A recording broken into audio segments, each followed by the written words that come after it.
Здравствуйте, с вами новостная служба Центральноазиатского телеканала. В студии Андрей Рябченко, и сегодня в программе. Таджикистан объявил партию Исламского возрождения вне закона и запретил проводить съезд. Пресс-конференция во дворе частного дома, или как власти пытались сорвать встречу партии Исламского возрождения с журналистами. Президент Кыргызстана отказался посещать США и выступать с трибуны Генеральной Ассамблеи ООН. США предложили Ташкенту стать частью коалиции против исламского государства. Узбекские пограничники арестовали 3000 таджикских баранов и 4 пастухов с ними. Не автократ я, Нурсултан Назарбаев ответил на упреки в авторитаризме. На Иссык-Куле найден древний погребенный под толщей воды скифский город. Министерство юстиции Таджикистана в только что распространенном заявлении объявило деятельность партии Исламского возрождения незаконной и лишило партию статуса республиканской. Заявление появилось в пятницу после обеда, то есть во время, когда оппозиционному движению физически сложно апеллировать или оперативно отвечать на нападки. В заявлении, опубликованном на госпортале Хавар, сообщается, что Министерство юстиции Таджикистана в соответствии с законом о политических партиях направило уведомление ПИФТу, в котором потребовало от руководства партии прекратить незаконную деятельность. Минюст ссылается на закон, который обязывает республиканские партии иметь первичные партийные организации в большинстве городов и районов. Согласно документов, на которые ссылается Министерство юстиции, в 58 городах и районах республики первичные партийные организации партии Исламского возрождения прекратили деятельность. Поэтому ПИФТ не может представлять себя общереспубликанской партией и проводить съезды. Власти дали 10 дней партии, чтобы она полностью прекратила свою деятельность, а значит, предстоящий 15 сентября съезд объявлен незаконным. Что последует за этим решением? Какие последствия ждут Таджикистан, саму партию и ее руководителей?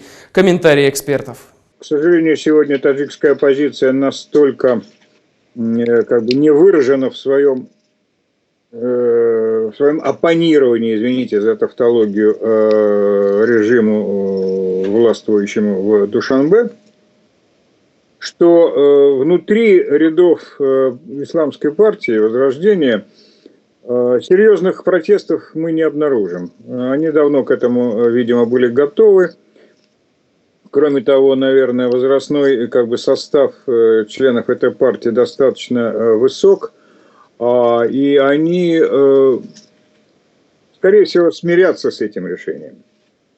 Я полагаю, опасность этого решения властей в другом, что оно само по себе будет катализатором вот таких обвинений в адрес режима в том, что оно неправедными, несправедливыми, незаконными методами притесняет всех, кто не согласен с этим режимом.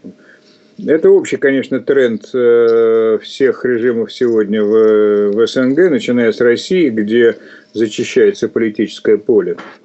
И здесь, конечно, Таджикистан не исключение, просто опасность радикализации традиционных людей, придерживающихся традиционных мусульманских традиций, может возрастать в среде совсем, может быть, даже не членов ПИФТ, а среди просто молодых мусульман, для которых это станет неким поводом, да, неким аргументом. Вот видите, бесполезно с этим режимом вообще иметь дело, входить в его структуры, сотрудничать с ним, если они даже абсолютно безвредную партию сегодня, которая стала ПИФТ, вот таким образом запрещают, подводя ее, как у нас говорят, под монастырь. Я просто думаю, что будут к некоторым таджикским гражданам предъявляться обвинения, типа того, что они состоят в незаконной организации партии Исламского возрождения. На этом основании их будут, говоря сленгом, прессовать, преследовать. Да? И это может касаться в том числе и трудовых мигрантов таджикских, которые работают за пределами страны в России, в Казахстане. И уже отработанная практика, когда российские правоохранительные органы легально либо нелегально выдают Душанбе тех, кто там запрашивается, эта практика может принять гораздо более серьезные масштабы, потому что всегда можно будет предъявить Москве свидетельство, якобы свидетельство того, что они принадлежат к экстремистской исламской партии. Впрочем, может быть, власти в Таджикистане ожидают, что их усилия по борьбе с так называемым исламским экстремизмом, выражающимся в закрытии ПИФТ, будут оценены по достоинству, и американцы, возможно, вслед за Узбекистаном пригласят Таджикистан уже в коалицию международную против ИГИЛ. Процессы пошли даже быстрее, чем я предполагал. То есть закрытием хочется уже осень, чтобы ПИФ оставить в качестве, сохранить нынешний политический статус партии Исламского возрождения, сохранить ее как легальную политическую структуру в Таджикистане. Думаю, что и руководство ПИФ на самом деле вряд ли удивлено этой реакцией. Что это вполне предсказуемый, ожидаемый сценарий, поэтому я думаю, что, конечно, Мухиддин Кабири вынужден будет оставаться, скорее всего, в эмиграции в обозримом будущем и уже оттуда руководить своими сторонниками. А накануне этого, сегодня же утром, произошел в отношении ПИФТ еще один вопиющий случай нарушения законодательства, который иначе как глупостью или тиранией власти имущих назвать и нельзя.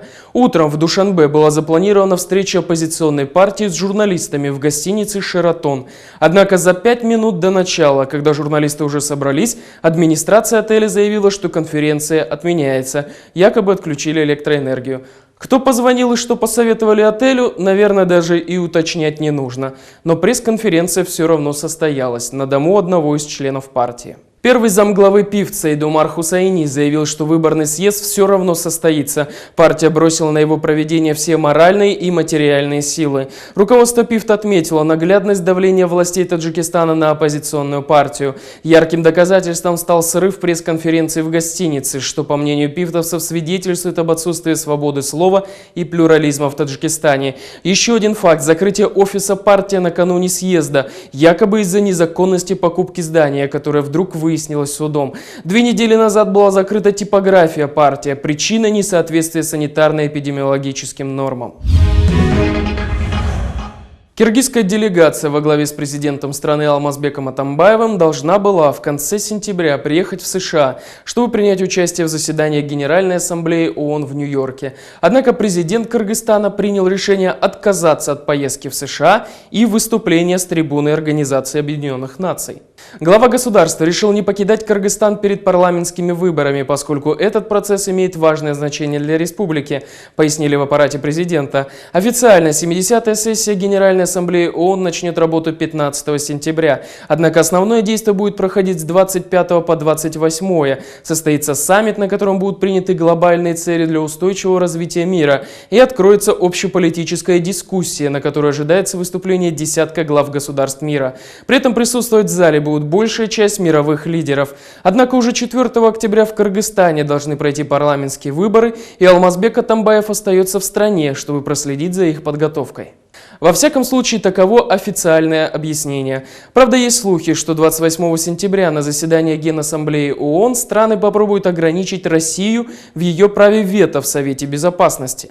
Насколько это возможно? Может ли быть отказ Атамбаева ехать в Нью-Йорк связан с этим, или есть и иные причины? Мнение кыргызского политолога Марата Казакбаева.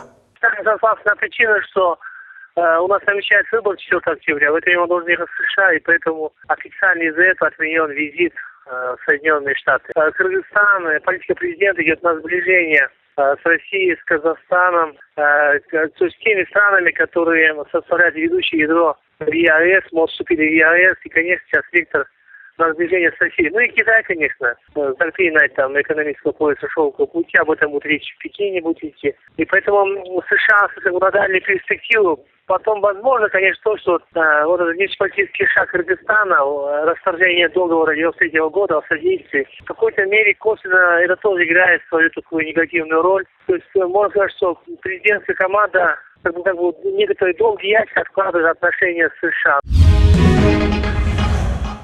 Соединенные Штаты Америки предложили Узбекистану присоединиться к коалиции против исламского государства. Даниэль Розенблюм, зампомощника госсекретаря США по делам Южной и Центральной Азии, заявил, что США попросили Узбекистан и многие другие страны присоединиться к коалиции, которая имеет не только военную составляющую, но и борьбу с финансированием исламистов, обмен информацией о передвижениях через границы и обмен данными между спецслужбами. Розенблюм накануне провел встречу с министром иностранных дел Узбекистана Абдулазизом Камиловым. На встрече состоялся обмен мнениями по некоторым международным и региональным проблемам. Отдельное внимание было уделено развитию ситуации в Афганистане и обсуждению вопросов расширения военно-технического сотрудничества. Ранее силовые органы Афганистана подтвердили, что боевики ИГИЛ скрываются вдоль границы с Туркменистаном и увеличили активность на узбекской границе. Почему именно Узбекистану было предложено сотрудничество? Что за масштабную коалицию против ИГИЛ собирают американцы и какова в ней роль стран Центральной Азии? Мнение эксперта по региону Андрея Сиренко. ИГИЛ на самом деле действует не только на Ближнем Востоке, но и в Афганистане, то очевидно, что вот эта широкая международная коалиция, которую американцы хотят создать для борьбы с исламским государством, она должна включать, скажем так, два фронта, два направления. Это ближневосточное и центральноазиатское. Соединенные Штаты пытаются такую же коалицию создать для противодействия ИГИЛ в Центральной Азии, в регионе Среднего Востока, Южной Азии. Поэтому я думаю, что Узбекистан в данном случае выбран не случайно. Во-первых, это страна, которая не входит в ОДКБ, это страна, которая не включена сейчас в интеграционные проекты Москвы и в этом смысле более свободна и независима в своем политическом выборе в регионе.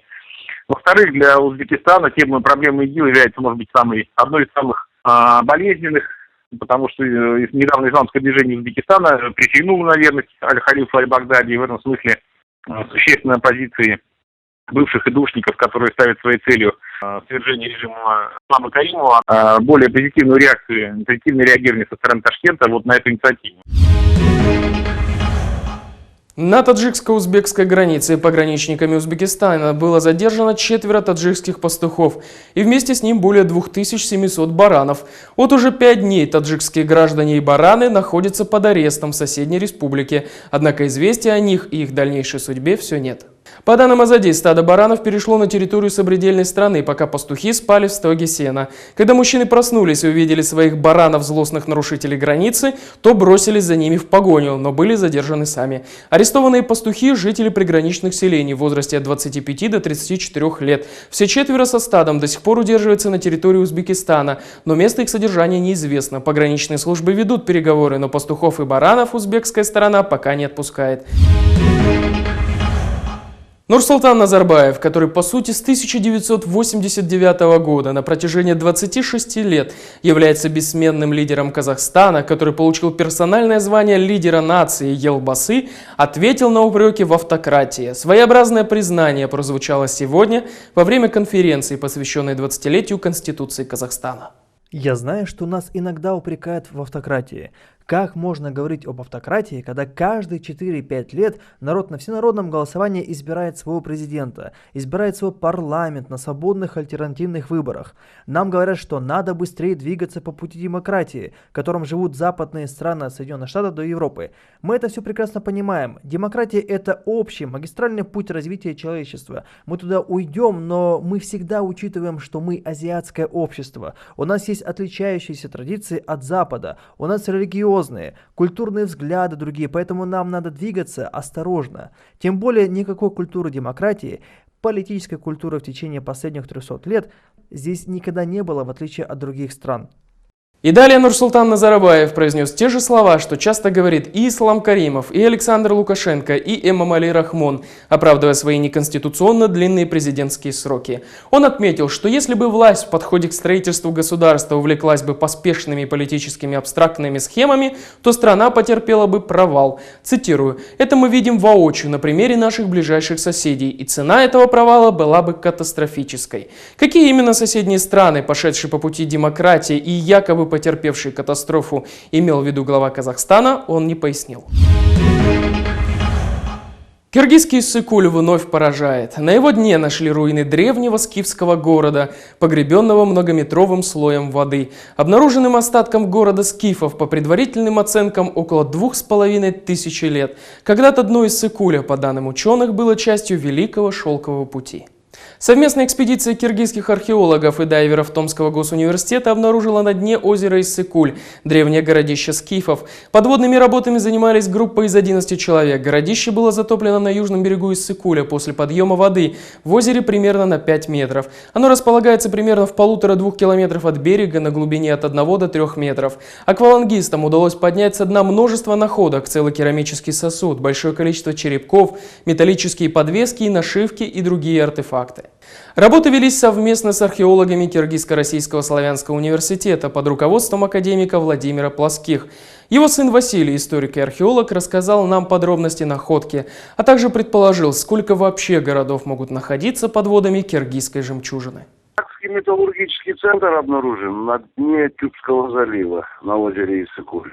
Да, 2500–2200 лет. Фрагменты бронзы, шлака, фрагменты форм плавильных, огромная коллекция разбитой керамической посуды, бытовой, а также 3 целых кувшина, которые четко датируются сакским периодом, сакской культурой 2500–2200 лет. С вами были актуальные новости Центральноазиатского региона. Мы говорим то, что иные предпочитают умалчивать. До свидания.